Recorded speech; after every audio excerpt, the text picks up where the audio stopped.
Hola, jo sóc la Marta. Benvinguts de nou al meu canal de BookTube.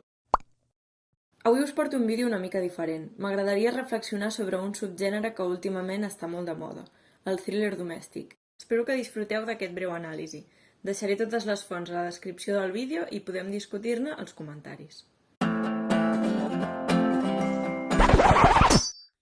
Conegut també amb altres termes, el thriller domèstic és un subgènere de thriller que substitueix alguns dels elements tradicionals per elements quotidians que traslladen l'acció a un entorn proper. Abans d'embarcar-nos en aquest anàlisi del thriller domèstic, vegem, però, el gènere que l'engloba, el seu pare. El thriller és un gènere caracteritzat pel sentiment de tensió o emoció que genera en l'audiència mitjançant la representació d'accions perilloses o fosques, per exemple, crims o espionatge. Sol mantenir el suspens fins al final, on el desenllaç suposa una explosió d'aquesta tensió acumulada. El thriller domèstic sol caracteritzar-se per la situació d'aquesta acció en un entorn domèstic, i la tensió sovint sorgeix de les relacions interpersonals entre els personatges. Sovint trobarem veïnats, famílies o parelles amb les quals podrem emmirallar-nos per la seva quotidianitat, que amaguen secrets o es veuen immersos en embolics que capgiraran la rutina en la que tan segurs solem sentir-nos. Part de l'atractiu sorgeix precisament d'aquesta capacitat d'entendre els personatges, que són persones corrents, i veure'ls reaccionar davant de situacions fosques en les que, salvant les distàncies, podríem veure'ns nosaltres mateixos. Els temes, per tant, seran també de caire domèstic. La tensió sorgirà en introduir elements que suposin una ruptura de la quotidianitat. Una infidelitat, problemes monetaris, secrets familiars. Aquests són elements que faran que la confiança i les regles de la unitat familiar es trenquin. Segons un article de K. Moore, escriptor d'aquest tipus de llibres, l'origen d'aquest subgènere de moda podem trobar-lo tan enrere com en les obres d'Eurípides, amb Medea venjant-se del seu marit per la seva traïció amb una altra dona, o en el conte popular Barba Blava, on una jove donzella es casa amb un home que no és el que sembla.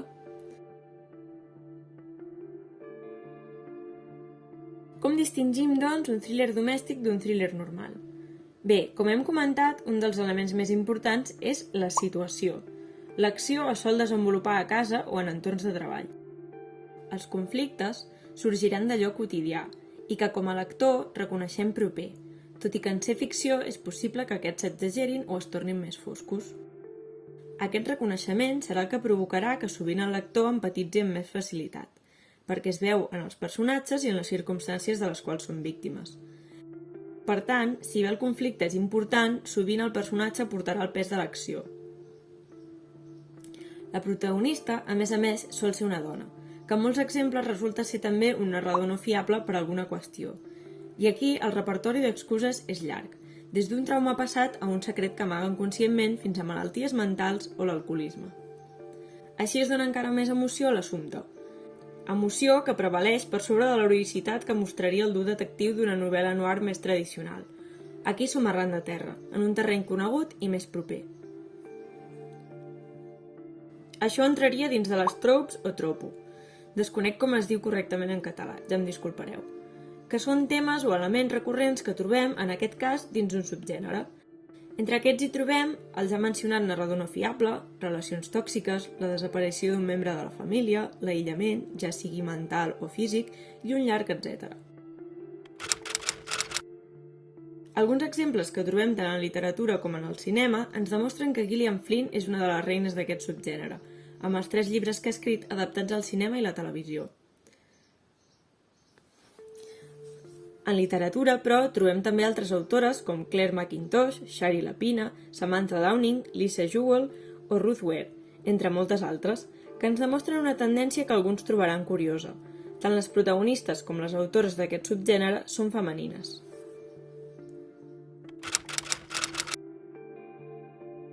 Però qui són els lectors? Si bé des de petites ens han ensenyat que allò femení ben lluny estava de la sang i fetge i els fets sòrdids que poden aparèixer en aquests llibres, les dades parlen per si mateixes.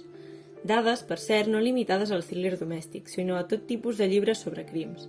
Per tant, tampoc pensem que les dones ens limitem a llegir sobre crims en l'entorn domèstic, per bé que aquests puguin cridar-nos l'atenció. Hi ha fonts que afirmen que de fet són més les dones que no pas els homes les interessades en aquest gènere. Segons dades d'Estatista extretes d'un treball d'investigació de l'octubre del 2015, serien un 55% de dones les que llegeixen misteri, thriller i crim, mentre que els homes serien només un 37%. També passa això en el true crime, que té unes altes quotes de lectores, oients i espectadores femenines.